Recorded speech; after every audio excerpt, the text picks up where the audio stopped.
I'm Victoria Di Grazia, the director of the European Institute. We want to welcome you today. This is, how many of you have never been to an event at the Blinken European Institute? Yeah, well, okay. All right, so if you are satisfied, but let's say even if you're not, put your name down, and so that we can be in contact with you. Now, those who are outside of the New York, you could do that, but we'll still be in contact with you. Okay. I wanted very briefly to introduce our programming for the year, in which, that is for this semester, in which today's event, inviting in the Transatlantic Academy to speak to their recent work is part. And then I'll introduce Steven Szabo, who's the executive director of the Transatlantic Academy, and then I'll turn it over to Jean Cohen, professor of political science here, and to our colleagues to begin what is in effect a two-part discussion of the report, which will take us through to 7:30. So I wanted to call your attention to the fact that we've got an ongoing sort of series of talks, lectures, which this year is being organized around the problem of the European public sphere, an old question, but also a very vexed new question.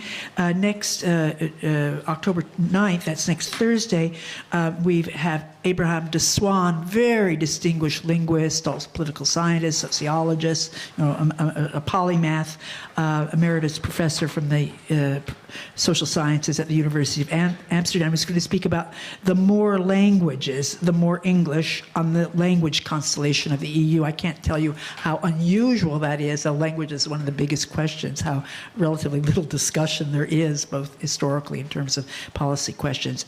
And then on October 10th, we have a day-long seminar workshop on development and underdevelopment in post-war Europe, focusing a great deal on European projects in Eastern Europe, but also Eastern European projects globally. So it's a rather an unusual take. And then October 13th, How Fragile Europe, to colleagues Paul Schnabel and Alexander Renoy-Coy from the University of Amsterdam, who are Queen Wilhelmina chairs this year at Columbia, who will be speaking general questions about the European crisis. On that same day, I should say, no, not October 16th, Martin Wolf will be speaking, coordinated by our institute and the Institute for Global Economic Governance. So do keep an eye out for these events. I'm very pleased today to introduce members of the fellows and the executive director of the Transatlantic Academy.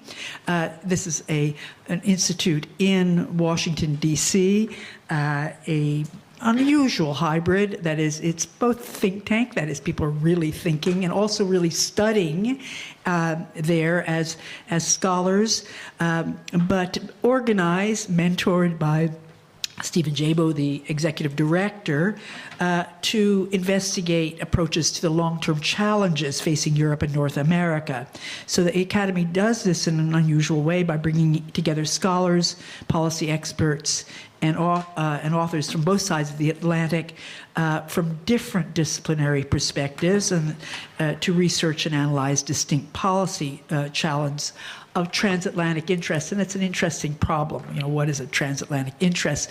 Whether that really interests, you have to find those problems where there could be convergences, divergences, overlaps. And Stephen, over the last several years, has done a wonderful job since 6 years that the project has been going. The first theme, immigration and integration. The second, Turkey and its neighborhood. Several publications which circulate and recirculate global shift, the transatlantic community, and the new geopolitics. Already, natural resources, the new geopolitical great game. And then the future of the Western liberal order, which is their 2012-2013 report, which we're going to be discussing today. I'm sorry. And then the next year, the future of the international liberal order. That's what we are discussing today. Very fascinating report, as we'll see. And this year, they're working on religion and the liberal order. And you should should know, if you're interested, if you want to apply as a fellow, that they're going to be working on Russia and the West for next year, and they're accepting applications. Anyway, the Transatlantic Academy was created in 2007. It works in partnership with the German Marshall Fund of the United States, which has so strongly supported American studies of Europe and should continue to do so. And the Zeitstiftung Eberlin and Gerd Bucerius. There are other donors as well, but we won't talk about them now. I'm very, very pleased to introduce Stephen Szabo, the executive director, also the intellectual dynamizer and mentor, because he has a very crucial role in this, and not a simple one. That is, each individual scholar, expert, and so on wants to do his or her own work, and he also wants to make it then a collective project, the outcome, which is a policy, but also one with a great deal of depth. And then the problem is how to get any policy makers to listen to it or to read it, and that's a big problem and an interesting one as well. Okay, Stephen, comments.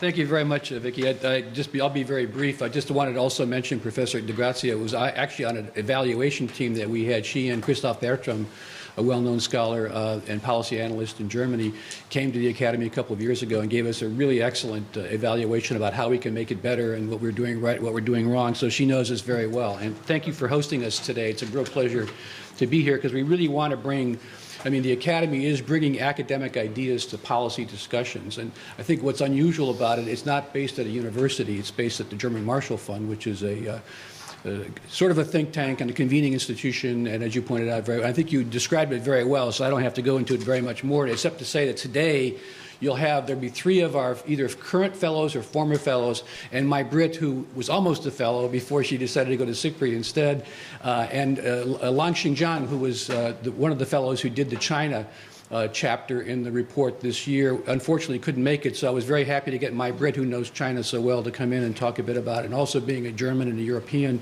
to sort of bring that perspective to it as well. So we actually did two reports. The one 2 years ago was on the problems of the liberal order at home, and it's called The Democratic Disconnect, and looked at some of the issues both in the US and Canada and in Europe in terms of domestic politics, democratic deficits, and all of that, and what that meant. And then this year we looked more at what does it mean, what is the future of the international liberal order, the sort of Bretton Woods order that was set up by the US and Europe after World War II, now with the rise of both democratic non-Western powers like Brazil, India, South Africa, but also not so democratic powers like China and Russia. Whether Russia's rising or not, it's another issue. But anyway, we're looking at sort of where do we go? Where does the international system go in this really pivotal time of change? And last year, just to give you a quick overview, we looked at this whole issue of a polycentric world, not necessarily maybe multipolar, maybe not apolar, but polycentric, a much more pluralistic world, a much less Western world than we've seen over the last couple hundred years. And what does that mean for us? And I think how do we manage normative tensions that come out of having very different types of political cultures and views of the international order? What kind of a world do the emerging powers want to have? Will they be, as Bob Zellick said, responsible stakeholders and sort of expand the Bretton Woods system? Will they have a different sort of views about the international system at all? Or they simply be free riders? So we discussed a lot of that. In the report, you'll see we have some very good chapters on sort of Brazil and India in particular, and South Africa, three democratic liberal orders, but would have very different views of the international system. One of our fellows last year is Charlie Kupchan, who's now in the White House, working on European policy at the White House. So we take full credit for promoting him to, or maybe demoting him from academia to government. But that's really the idea, to bring together ideas to government. We looked this past year on how do we strengthen the liberal anchor, looking at things like NATO, at TTIP, at ways that the US and Europe can strengthen the liberal anchor. And the most important thing that we found in both years is that we have to get our act together at home, that we have to renew our democracies, that we have to deal with the economic inequalities that are plaguing our societies. If we don't have that, what kind of attractiveness do we have for other countries or other systems. So we looked at that, and I won't go through it now, but you can take a look at the report and you'll be able to see lots of ideas. So with that as background, I'm very pleased that we can do this. I'm looking forward to the discussion, and thank you very much for doing this.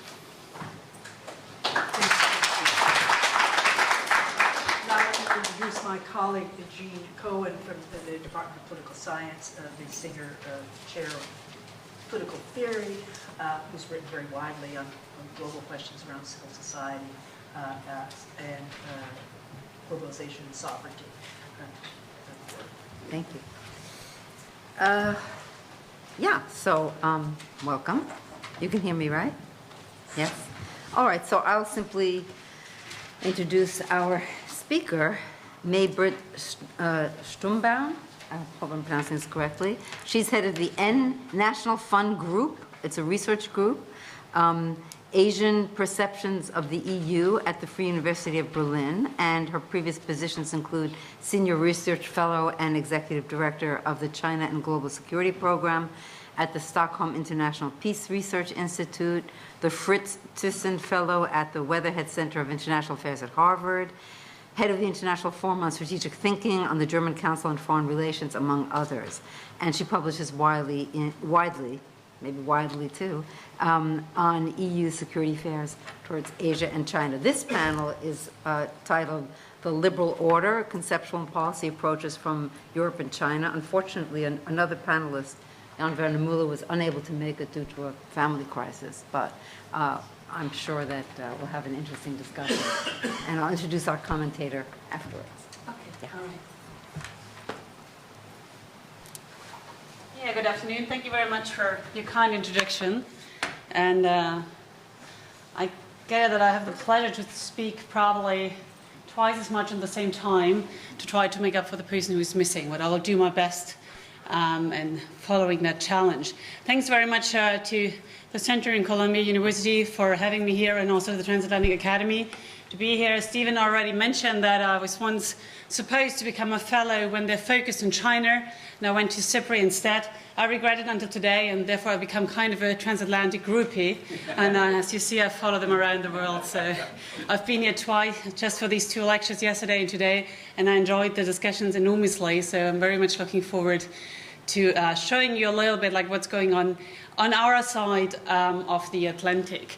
We spoke a lot about the US pivot to Asia, and we had a really hard time, and we're still having it in Europe, and trying to explain why that should also matter to Europe, and to also explain to our transatlantic friends on the other side why we might have a very different view on China's rise. And to put it very bluntly, you have the Pacific, in between we have Russia. And as you've probably heard with the Ukraine crisis, that is something which catches a lot of our attention. So Asia sometimes is quite far away for us. And this is why the NFG is in existence, because what we basically try to show is like how is European efforts to promote security policy, to promote security best practices viewed in Asian countries, particularly as the European Union tries to promote its values not by aircraft carriers, by persuasion, by talking, by training. And this is what we actually analyze in the NFG group. Basically, the question for us is, does Europe matter in security in an Asian century? And I'm very happy to discuss with you why I think it should matter, also doesn't look like. And that is what we focused on for the last 4 years. Europe should have a great interest in keeping the liberal international order, because we benefit greatly from it. We also benefit greatly from keeping Asia-Pacific stable. So I'm going to connect both of that and talk today about the liberal international order with a specific focus on security policy, on cooperation between Europe and China and the region, and security policies, to give one little aspect to talk about the efforts of the EU to spread good governance and to promote effective multilateralism. So I'm going to speak about challenges, I'm going to speak about opportunities, and about instruments in Europe's efforts to keep the liberal international order. Where do I have to point that to here? Okay, all right. You know, I think I'm going to come over there. The three core arguments that I want to do is basically China aims to adapt the international order to itself as a rising power, but it doesn't want to get rid of it. It has no substitute for the international order. So we are in a time where we basically have a void with the current eroding liberal order, and the West-Chinese cooperation can work to address this eroding international order, but what we do face is cognitive differences, and I'm going to explain a little bit more what I mean by that. Secondly, as we just talked about transatlantic cooperation, the report also goes that there should be a division of labor between Europe and Asia when dealing with the rise of China, and I would argue that the EU and the US should go for a division of tasks and not of labor, while the EU should be building on its strength, and I will come to that back again. And finally, that I would say that the European Union and the US need to coordinate on a policy mix of, on the one side, promoting best practices, how to do this, on adapting the international system, which in the moment cannot accommodate the emerging powers, on regaining negotiation power, and that is what we discussed. Basically, we have to get our act together at home to be in a position to credible negotiate our positions, and finally to stay on target together. Let me quickly introduce the research group that I'm heading in Berlin. Basically, we're a team of 10 people from India, China, and Germany and Europe that focus in an interdisciplinary, in an international team on European security policy towards the strategic partners India and China, and increasingly also in the Asia-Pacific region. So we focus on very traditional security fields, peacekeeping and export control regimes, and we increasingly focus also on non-traditional challenges like how to deal with humanitarian disasters, natural catastrophes, disaster management, but also the whole area of water, energy, food nexus in terms of non-traditional challenges. We have a series of publications. We've got working paper series, which is a bit more academic focused. We've got policy paper, which is more towards the policy community. And then we also did several conferences in Beijing, in Delhi, where we try to analyze and discuss our findings on site. I brought two of them here as examples for you, but they're all online in case you would like to have a look at that. So this is basically what we do, and as I know that I'm here on the university, I thought I could probably teach you a little bit of a little theoretical background. It's going to be very fast. We go right to the facts afterwards, but probably to give you an understanding where we're coming from. This is the model that we look at. So the idea basically is the European Union, if they try to influence security policy far right in India and China, as you, I think, probably very well aware, we have no aircraft carrier, we have no hard power capabilities or anything of that sort. What Europe can do is basically to convince, to persuade, to train, try to promote its best practices. And we call this a process of diffusion. Diffusion is in an area where we see that others might adapt a norm or might reject it, but you have no ways to force, no ways of coercion.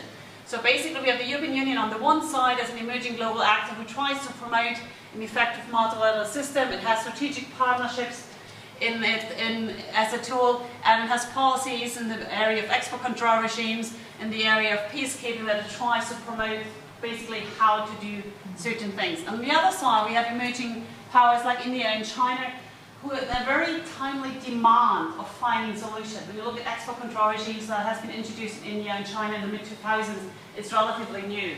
And by the pace of today, they don't have the time, like 50 years, to develop their own system, but they're looking for templates worldwide, and the European Union tries to sell their template. When you look at the security concept, both powers have moved from a non-alignment policy very much to becoming more active, joining multilateral institutions, joining peacekeeping missions. India, of course, has a long tradition of that, but China has been a very new power in peacekeeping operations, supporting multilateralism, also in the same policies. And what we're looking at is basically at this diffusion on both sides, and we say there are the mechanisms. Direct means those where the European Union tries to actively push the other side to accept their norms by engaging the other side, by persuasion, by influence, by working groups together. You will see later we work in over 60 working groups with China on all issues from aviation to food security.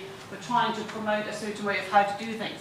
But you also have indirect. It means competition, lesson drawing, mimicry. Basically, China and India, but also others, they have a need to find a solution relatively quick to a problem. And then you could see this is how the others are doing it. Like India adopts probably a certain approach that might be an incentive to approach it on the China side. Lesson drawing, you see it works, why not use it? Or mimicry, you pretend to do it that way without really meaning it. What we look at is at this process and at the filter factors in between. So basically, to what extent does culture really play a role? To what extent does history play a role? In Europe, very often the argument is we cannot become active in Asia-Pacific because we are former colonial powers, so they don't want to talk to us. In terms of training, it doesn't matter if those decision makers did their higher education in the United States or if they went to Europe. In terms of political context, it doesn't make a difference if this is a one-party state or it's a democracy. To cut a long story short, our findings have shown actually history doesn't really play a major role. It's used as a rhetorical tool, but it actually, if the template fits, it doesn't really matter. Political context doesn't really play a role. China has adopted much more from the European partners than India has done. And also education plays a big role. So it does matter if actually decision makers have been trained in the United States, where you probably have a more realist focus on something, than if you're trained in Europe, where you probably think more about process constructivism. So that's in a very short notice. And I just want to introduce to that because it might explain you a little bit like where we're coming from. So I was reading the report about how to keep a livable order in a post-Western world, and what we try to look at basically is what can Europe do to promote an order that it has thrived within so well to continue doing that. And this is what I want to talk with you about. I want to talk very quickly about cognitive differences between the EU and China. I want to talk about the adaptation and challenges to the livable order, the tools we have at hand, and then very specifically in a small case study, the cooperation and security fields to see what is possible, and then being academic, I will tell you about the challenges, because we always know what can go wrong. The German word for that is Bedenkenträger, which means like a carrier of concerns. So I introduce you to our mentality, and then we go to a more positive outlook and conclusion. Cognitive differences. One interesting thing is that we very often overlook conceptual gaps. We think that we talk about the same issues because we use the same terminology, but actually we mean very different things. I guess when you've been involved in a lot of transatlantic cooperation, that is probably one of the major issues, that we look so similar, so we think we are very similar, but actually not. Germans don't like to be spied on, right? Americans probably don't think it's a problem. You spy, everybody spies, right? But the problem is like how you sell that to the people, because you have very different ideas about this. The same goes in terms of like strategic partnership. I think when you talk about the United States about strategic, it very often has a military connotation, right? When you talk in China about strategic partnership, you have a whole list what they expect from the European Union. When Jabal made up a list, and then also Xi Jinping now speaks about the comprehensive security partnership, has a whole list. For Europeans, it's more like, we are really serious about this. And the rest of that we see. So there was one quote by an EU diplomat who was asked, like, what does strategic partnership mean about it? And he said, it's like love, You know it once you're in it. So, little conceptual difference. Think about multilateralism and multipolarity, right? In the 2000s, there was a lot of talk about, we actually share the same values because the Europeans want to have a more effective multilateral system, right? While the Chinese side said, like, they want to go for multipolarity. It's just a small little mix of ladders, Actually, it's very different, right? Multilateralism means that you find together solutions in a very institutionalized way and primarily among democracies. While multipolarity basically means you have just several poles making decisions. Doesn't really mean that this is institutionalized in any way. Or the other thing about intervention and non-interference. If you think about Western security policy discourses for the last 20 years, it has been very much about humanitarian intervention. You violate the sovereignty of the state by going in there to fix it. The whole idea about fragile state or failing states is about interference, while China and also India and other countries insist on non-interference, like a very realist paradigm, like, this is our country, this is your country, you do not interfere. So we start with cognitive differences when we discuss cooperation, and that is probably one of the first stumbling blocks. Secondly, perceptions differ. When you ask in China, there was a very nice poll about what do you think first when you think about Europe. Any guessing? What would you think first when you think about Europe? Yeah? Idealism, values. Idealism, values, okay. What were you? Yeah? Bureaucracy. Nice. Yeah. Getting close, absolutely. Okay, so the Chinese said the first thing they thought about was perfume, right? Followed by soccer, which was pretty big, and then luxury goods. So basically, it is a very cliche thinking about Europe basically equals the EU, equals the euro, equals trade, products. Europe itself is not really a political power center, right? It's seen as a trading bloc, but not as a political power center. And when you talk with them about security policy, they say, like, well, still a long way to go. The Libya intervention changed it a little bit, because apparently it seems Europeans do this kind of stuff. but it's still a long way to go. The Europeans, when they look at China, they think about China as a big trade partner. They accept that there's a big power shift towards the Asia-Pacific, and there is talk about non-proliferation issues, non-traditional security threat, but still you have the tyranny of distance. You still have like Russia and a lot of problems in between. So you perceive each other as primarily as trade partners, not really as partners to work with in security issues. Talking about how to adapt the liberal order to those challenges.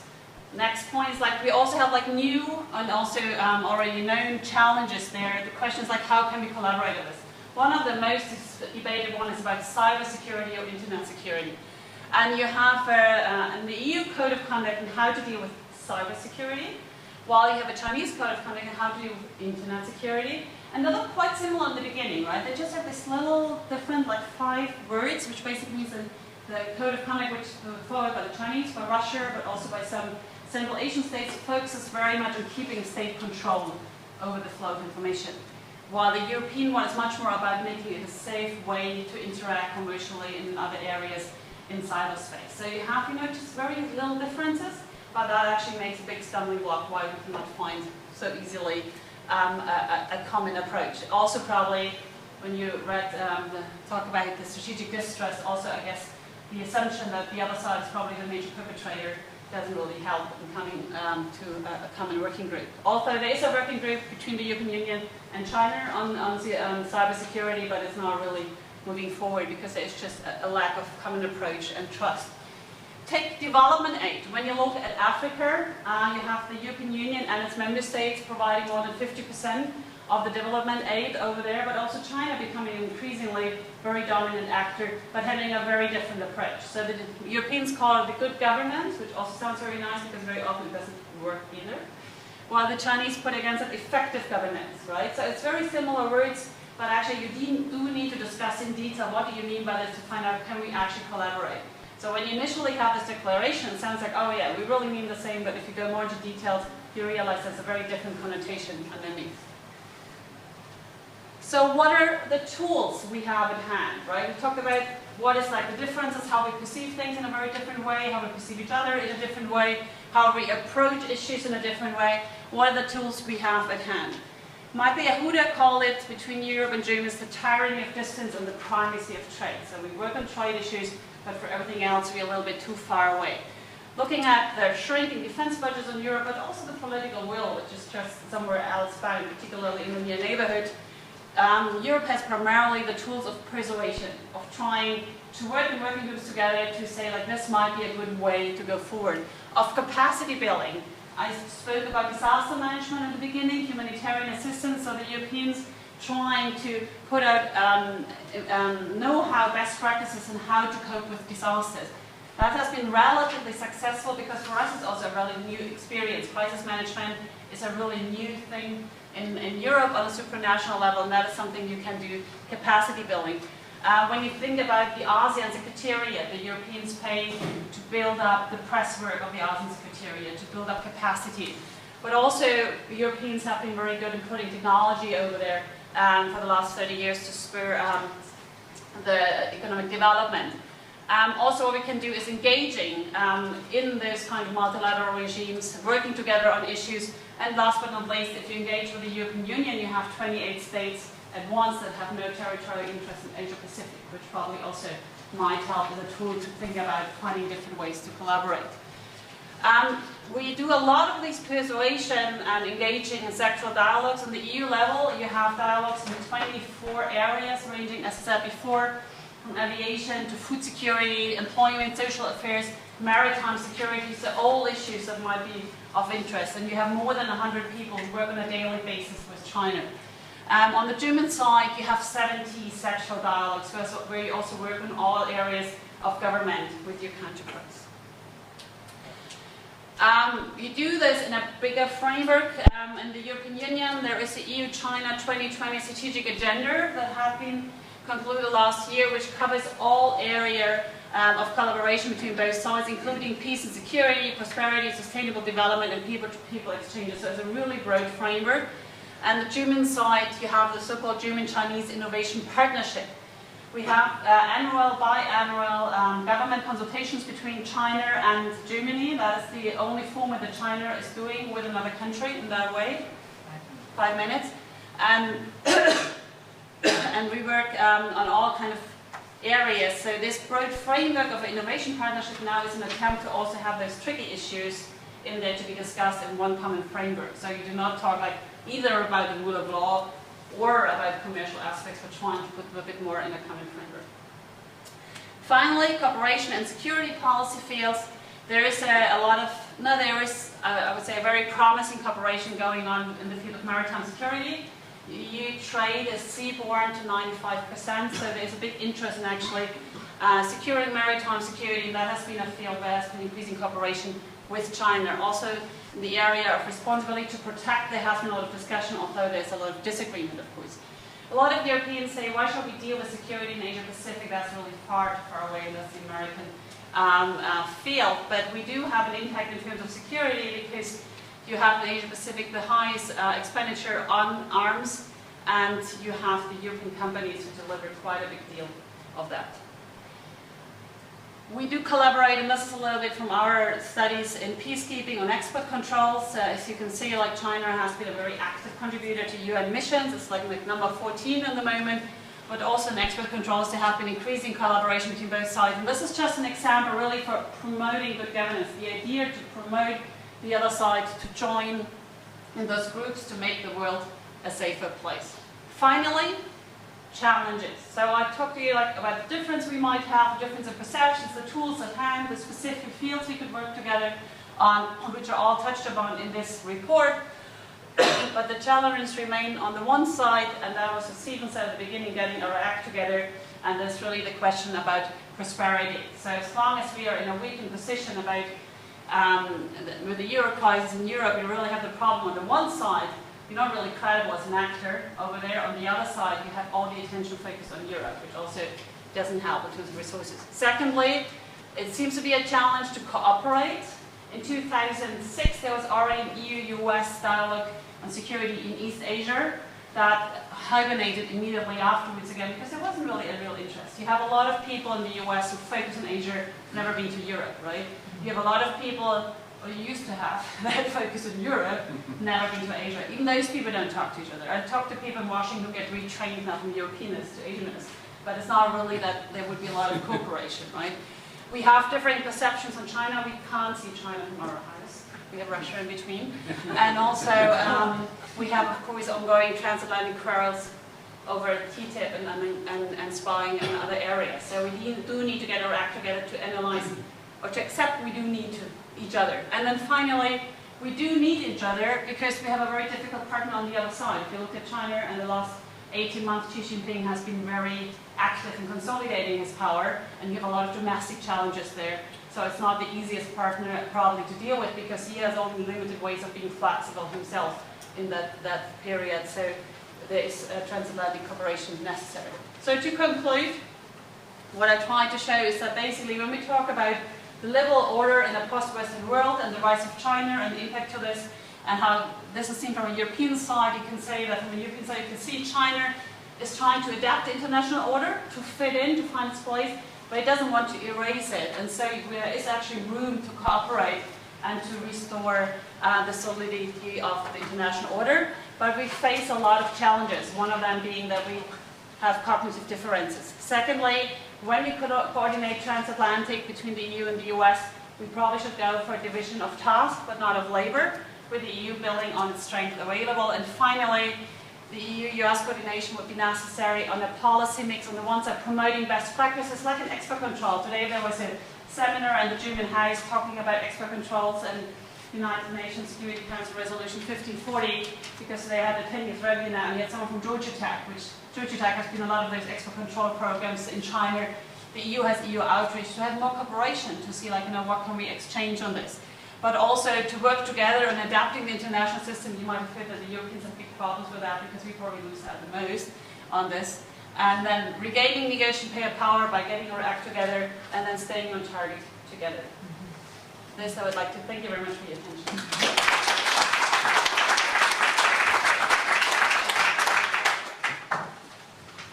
Shall I sit down? Yeah. Please. Okay, I will now introduce our commentator, Bruce Kogut of the Stanford, who is the Stanford C. Bernstein and Company, I don't know what that means, Professor of Leadership and Ethics at Columbia Business School. He has been a research fellow and visiting professor at the École Polytechnique, Social Science Research Center, Berlin, Stockholm School of Economics, Humboldt University, Singapore Management University, etc. He's finishing a project sponsored by a European consortium on the complexity of the evolution of venture capital and a collective book involving more than 20 researchers on the small worlds of national and global corporate governance. Do you want to come and stand up? Or? Sure, I'll do that. Okay, but are you using that? No, I'm not. Okay, then I can stay here. So, Good. thank you very much. Okay. I guess Voltaire said that history is tricks played upon the dead. A resume is tricks played upon the living. And that's especially an old resume, but you did a great job with it. But I read it well. the nice thing, the book's over, project's over. It was actually on, it's called The Small Worlds of Governance in the World, and maybe I'll make an allusion to that. And I also spent 2 years ago in Berlin, I say this for my German friends at the Wissenschaftskolleg, where there were a lot of German lawyers, and I never understood how important law is to at least to some German thinking about the world. I read this report. It's a great overview. It's challenging to make a comment on such a comprehensive report, and I won't try to do that. I will say some issues about what struck me on this. There was, I was at political science at Berkeley, and there was a fellow named Du Wei-Ming Du. I don't know if you ever heard of him. He's an interesting fellow who talked about, became an advisor later to Singapore. He's now at actually Beijing University. He was at Harvard, he was at Berkeley, and now he's in China, who talked about Confucianism, Confucian order, et cetera, and so on. I found that chapter in China to be really interesting. I felt that was a great attempt to take what it might mean to think about the world from a different perspective, and then to kind of explain it. Whether it's correct or not is not my issue here, but I felt that was an important thing to do when you're trying to figure out what that order might be, and we're saying that China is going to be a big player in it. The word liberal order took me a while to figure out what that meant. Because liberal is one of those words which doesn't translate well even when you're speaking the same language, whether it's the UK or the US or elsewhere, where liberal can mean the economic system, which part of the report was about, but also can mean liberal in terms of politics, or it can be, John Stuart Mill and John Locke, et cetera, in that tradition. So, there was a number of things happening, and then I was thinking, going back to this issue of thinking about the world with these new players coming in, with the conversation about the BRICS, what would liberal actually mean to these players? And I felt that, and I was trying to figure, and what would we actually want? Clearly, trade should be liberal, foreign direct investment should be liberal. It was a nice discussion on exchange rates, why China, you'd think, would want to move it towards their currency, but understands the costs and benefits, very rational approach, et cetera. And, it's probably roughly correct. We can, there's lots of reasons to be concerned about Russia these days, but Russia is probably an annoying factor more than a really determining factor at this point as compared to China, and someone like me would hope for India as well to be part of that dialogue, given their important democratic tradition, no matter what we actually observe in that democracy. And I was thinking, what would the U.S. want? We probably would want some things which make sense to us in terms of, someone who's not aggressive, someone who's a friend, someone who is basically not threatening the neighborhood. And you mentioned these things. Should the U.S. care that it's internally liberal or not? Struck me as not answered. As, could you have a liberal order globally which does not, in a kind of fractal sense, break down to every single country and community in the world. And I would suspect and would hope that is the case. But you went beyond that, and what you really asked us to do is to say, what could the U.S. and Europe actually learn from China and elsewhere about what this order should be? And the report, I think this is fair, didn't give that a lot of play. And I think that deserves play. Maybe it's not really that bad of a world after all. So this sort of Confucian hierarchy notion out there strikes us as kind of bad, because hierarchy sounds like there's going to be one person at the top of the hierarchy. Confucianism actually was, feudal, a set of families, etc. It's really polyarchic, to use your expressions. And one can imagine different centers of the earth, being under their own hierarchy and yet building an order which could be quite well functioning. And that wouldn't perhaps be the worst vision. I wanted also to point to something else in the report, which is very interesting, was this word normative. Because one of the things I do actually is build little models of diffusion of things. So rather than bore you about how that actually works, but though I get a little excited when I talk about that, the normative, how would normative actually work? The diffusion from where?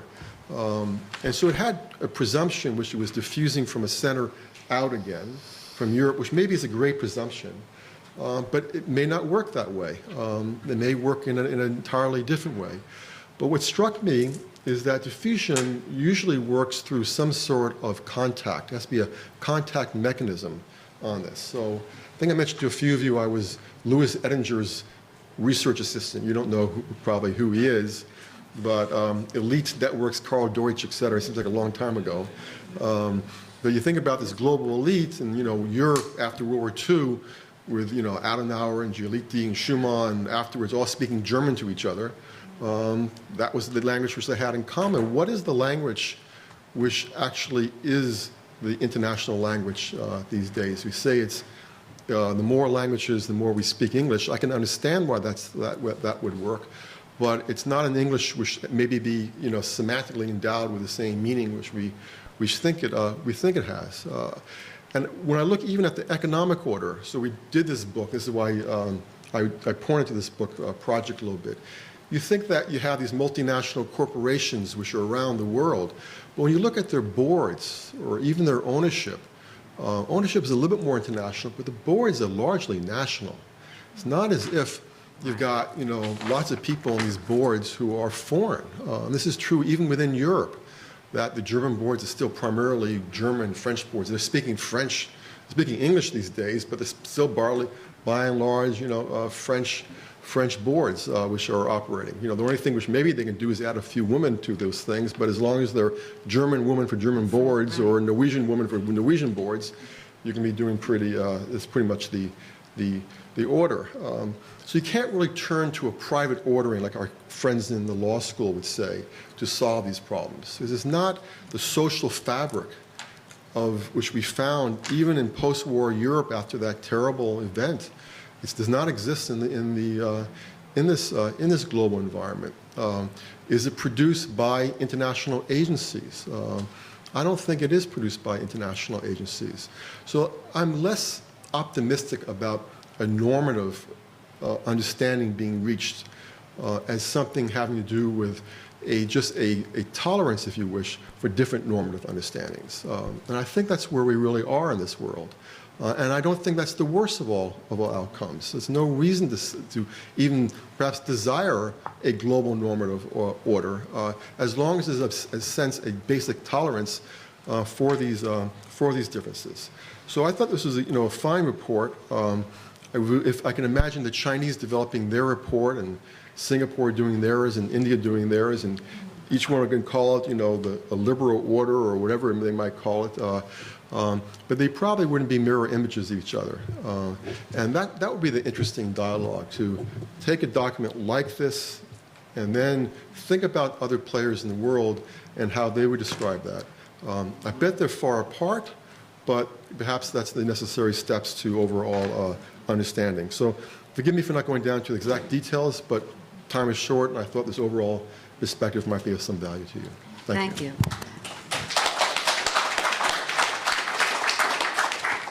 Yeah, I'll open with just one or two questions of my own and then go on, because I also was somewhat unclear about what liberal order, how one understands liberal order, and what's challenged in this post-Western world, and more importantly, what's worth preserving. So I mean, in one place in the report, one lists liberal democracy, industrial capitalism, secular nationalism, and open trade. Now, of course, even the stages of the so-called liberal order since World War II were very different. When you had a more kind of social democratic understanding and what, I don't like the word, but a more neoliberal one. These are not the same species. And using the word liberal for both is bizarre. But the serious question is also that, I mean, of course we know that this order included democracies that were also empires. So there was hierarchy, it was just of a different sort. It also included actors, states that were not democracies. That's what pluralistic meant. There was never one. So, I mean, what's not new is that there are states that are not democracies in it, or even that states that are not democracies that are powerful, since the USSR certainly couldn't be accused of being democratic, but we thought it was powerful till we discovered it wasn't. So I think the question is that it's important to sort of figure out what we mean by a liberal order in a post-Western world. I'm still confused about what is meant by that, and at the same time, I also think that this issue of getting our own house in order, if we're going to be diffusing anything, is really central, because it could be. You say there's not much issue about post-colonial stuff, but I wonder if the meaning and the validity of liberal and democratic principles are that compelling when they're not disaggregated, disassociated from the strategic use of these words and of and some rather alarming practices that were done on the part of these so-called liberal democracies in the name of liberalism and democracy and spreading it and civilization and all of this, when actually something else was going on. So I just suspect that this sort of that the question, yeah, we're in a post-Western world. That's convincing, or we're moving towards one. But that simply means that it could simply mean that once British and then American hegemony is over, and so the question is how to understand what work liberal is doing all of this. But I guess I don't know what I'm supposed to do now. I guess I'll just leave it and ask. So that's for reflection. Nobody has to answer that, unless they want to. So, questions? Yeah. You mentioned the tyranny of distance. Which states, if any, do you think might be spurred by that tyranny of distance to sort of develop or innovate new mechanisms or strategies to influence the post-Western order? What do you mean by spared? Which states are most afflicted by a tyranny of distance that disenfranchises them from influencing a post-Western order? Okay. Which states are most influenced? Well, you can answer, and then we'll go on. Thank you. Thanks so much. I'm not entirely sure if I got you right. So which tyranny of distance, basically, which states probably do not feel affected by the tyranny of distance, or? Yeah. I would say when you think about Europeans, the least affected by tyranny of distance are the British and to some extent the French. And the British, and I think both of them, because they still have, due to their history of being more global powers, more have a strategic outlook. It's also, when you look, for example, in China, both of those countries have the best China expertise in their country. So I would say they think more in terms of global terms. The British, also with the Commonwealth, have been a bit more global thinking with a special relationship with the United States. And currently they revived their five-power defense agreement in the era of Asia-Pacific. So, and the French also, because of their former colonies, have a more of global outlook. I would say the others, the European Union is pretty much a regional power because most of the states have a regional outlook. And I think Germany is just recently being pushed and pulled to become more globally active also in a foreign policy sense. And I think you see a very interesting development in the moment, how Germany, who has like what they call a geo-economic power, who has like compiled a lot of economic power, is now trying to get a more of a global outlook in politics. But I, as a German, I'm still working on it. Yeah. I also would like to respond very quickly to what both of you said, if I may. I think very, very interesting points, and also something that we've been thinking a lot. The whole issue about diffusion was really exactly about this, to see it's a two-way process, right? It goes from both ways. It's like, to simplify for the research, it's structured like this, but actually there is also this feedback loop, because I agree with you, it goes in both directions. And one of the key issues that we found out is really the contact.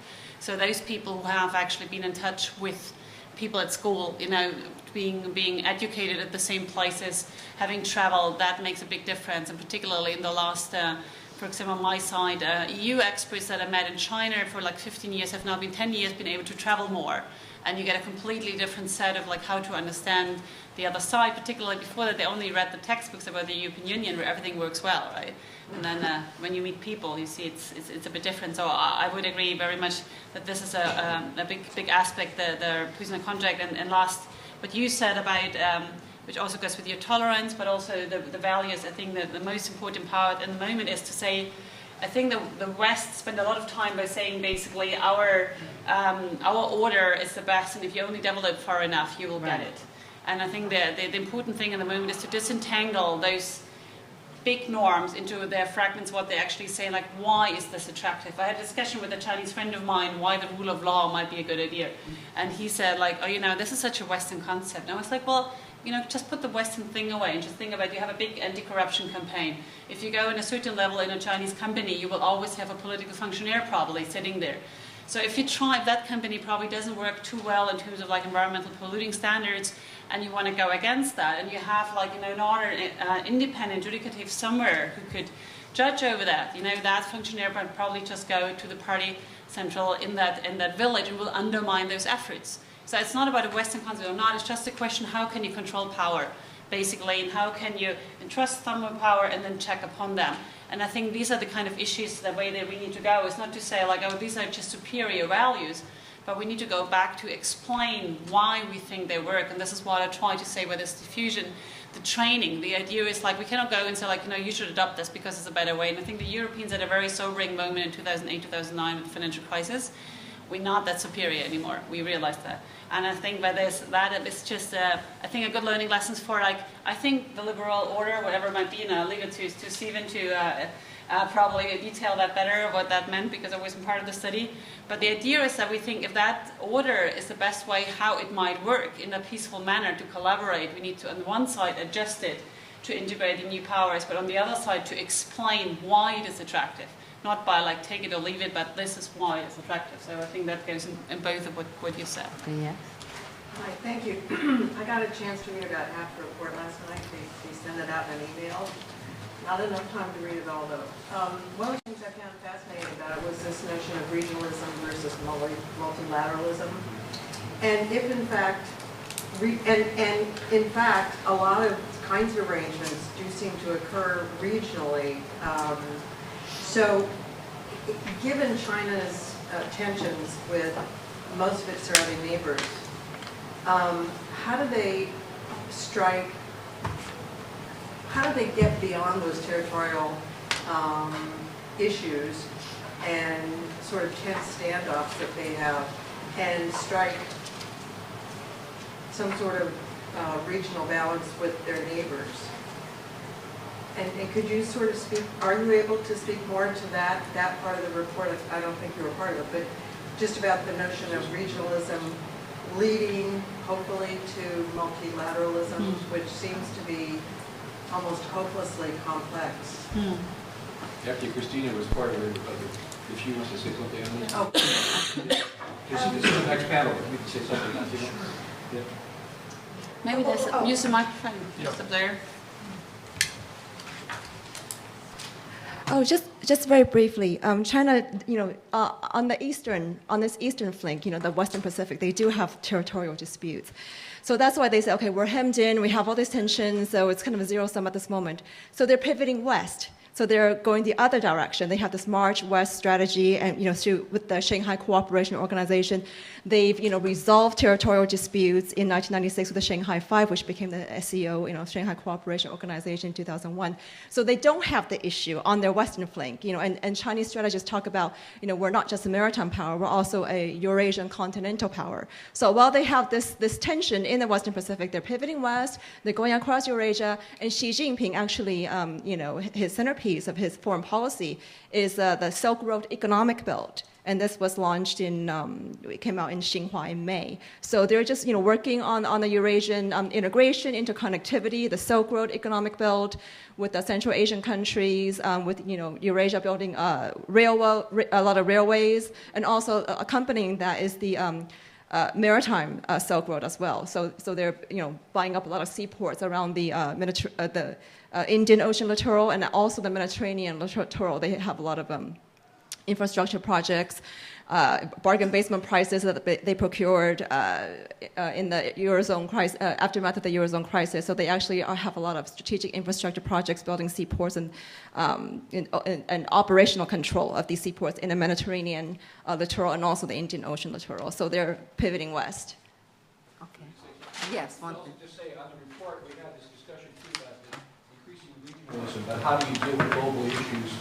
And we got into discussion, particularly on the TTIP, the transatlantic trade and investment partnership, given the failure of Doha. Would TTIP in effect become exclusionary, pulling the West together but excluding non-Western countries? There's so much regulation, and it's not just trade, it's regulation.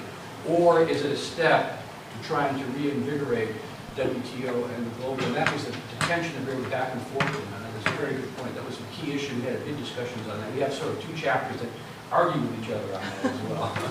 Okay, I think I'm going to take one more short question, and then, or you tell me, when are we supposed to end? Yeah, go on, meanwhile. You tell me.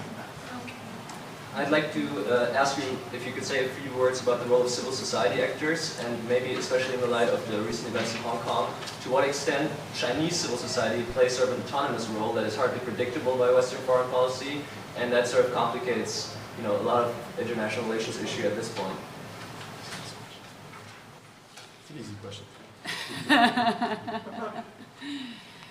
Yeah, I think I have more the language barrier in the moment to understand. Like, you use a lot of very complex substantive words. I can say the German you if could, you want. yeah, it sounds like a very German question, to be very honest. I haven't really heard English people ask a question like this to say in German. To what extent does European foreign policy specifically, or a Western partnership, designed to work together in the Asian, in the Asian world, have to take into account a role of a rising civil society that is neither controllable by the Chinese state nor by international agreements? Yeah. So is there a role that, for example, civil society across countries, a global civil society that might be emerging, complicates a lot of things that you laid out in your presentation? Yeah. Well, I think it's probably two different things. One about civil society, and then the other part about like civil society playing a role in security policy, because the issue about security policy, it's always been very conclusive to a small group of decision makers. And so, of course, it does affect society as such. It is, I think, not really influenced by civil society actors. I would say in general, what you see on the European side, that they've always been a very promotional policy towards civil society as far as it is possible. Because as you know yourself, on the Chinese side, you don't have NGOs, you've got gongos, government-owned, non-government organizations. And you have, of course, an increasing interconnectedness by Weibo and their own social services, social media services. But I think it's interesting to see the differences between what's going on in Hong Kong and what's going on in the rest of China. And I would say that Hong Kong has its very own story in the moment, and what you see on the Chinese side, that they suppress the news, so that the rest of the country will not rise and will not probably get in that kind of direction. I think on the European side, we very much promote, when you look, for example, we have Erasmus Mundus Plus, which has now the highest numbers of Chinese students coming to Europe, and for the time being also India is number 2 and all that, and that has been increased. We have a lot of EU centres building up there. There is a lot of whatever can be done in the area. So I don't think it's seen as a complicating factor for security endeavors over there in terms of cooperation. I would like to put one part to your question, what you said about the territorial distance, talking about security. And that is like, I think it's two things. One thing is like what China's doing on the eastern side. Is you're right, they do west. On the eastern part, I think on the one side, they have a very legitimate desire for security. So they do feel threatened, and they do feel that they have the necessity to keep an open access to the maritime routes. And when you look at the 9 dash lines, basically that could also be seen as like an over-exerted expression of security, because if that would actually come true, you do have the open access to maritime routes. And what you have, Xi Jinping is promoting an Asian security architecture by Asians. So basically trying to promote the idea we have a collective security, we work together on this, but you have strategic distrust that this just doesn't happen with the other neighbors. But on the other side, what is a bit more worrying, I think this one side is about being secure, and of course that means you have an insecure power, and that is always a problem because they might overreact. The problem is that you also have on the other side, and that comes back to your civil society, you've got a rising nationalism in the area, in China particularly, with communism cannot really no longer deliver on communist promises, but nationalism is one of the substitutes, economic growth and nationalism. And I think that is the other problem in the moment, that all these claims that have been put out there, it's very difficult to withdraw and to make a compromise. It has been different with the Shanghai conference back then and the Shanghai Cooperation Organization when they regulated those territorial disputes, the border disputes. I think it's much more difficult today to withdraw from those kind of claims. So you see a more assertive power, but you see also nationalism playing in that role. That might be tipping the balance. And I think, last but not least, about your autonomous society, I think the problem is really in which age group you're looking at. You know, if you look at those who had this patriotic education for the last 15 years and also what they put out as netizens, or if you look to those who are older, or if you look to those who've been abroad. So it's not that clear cut to which group you're referring to. Could I have one thing, Teresa? Is it okay? Of course, Yeah. please. First of all, I'm surprised you said you didn't understand. Your English is so perfect. It's almost like No, it was just so many nouns put together. It sounded so German, and then I was like confused. It's like Agatha Christie once said, "How'd you know he was a foreigner?" And he said his English was too perfect. I think it's an excellent question. It's a really good question. I don't. In the end, it was again a chapter in the report on the internet about regulation, et cetera. And it's also things which people study in the U.S. too. So there was studies done on Twitter. How good is Twitter for mobilizing people? And the answer is it's not particularly good for mobilizing people. It's good for information is pretty good, but actually does not lead to collective action. Because things like Twitter are really not a social network. It's just a bunch of people which get news. So actions, I think this is still true, is still fairly local on that. But it could be, this is new, so maybe this will merge. But I think what I like about the report, and you see this like this paper article, this article on Russia about building its own internet, and if you have foreigners who live in China, they have their own VPNs, et cetera, to get their information on that. But who do you think is going to win on that? It's not clear that a liberal order, Right. if we define that, actually would win from that. It could be the other direction. So I think it's a great question, but it's still so unresolved. I'd like to add one point on this. I can't let civil society go without saying something. So you're talking about the public sphere, the media of communication. I think, would talk, of course they're related, but you were talking about movements and actors from below, associations, movements, not transnational NGOs. And NGOs are I always thought this was the wrong word for this, but that's another discussion. In any case, the problem is that from getting our house in order, democratization perspective, and diffusion, of course, take something like Hong Kong. Those kinds of actions of civil society look like they are just ideally invigorating, maintaining, expanding, deepening democracy. From the perspective of, the forces of order, it doesn't look that way. It looks like chaos, and you need state control. This is a major difference, but it is not an East-West difference. We have those divisions right here. First point. Second point is that there are, one has to think of uncivil society as well. There are movements, transnational, that mobilize. And one of them calls themselves now a state, ISIS, but they weren't initially. So there are some dimensions of this that are not necessarily echoing what you said. They don't always work in a positive direction, so it's a complicated situation. Well, I guess we should. I was told to end at 6. It's a quarter after. You have to make up your mind. Thank you very much. It was a wonderful discussion, and I guess we move. Do we take a break or do we move to the next panel? But no, we're going to go on with it because we don't have a lot of Yes. So thank you very much.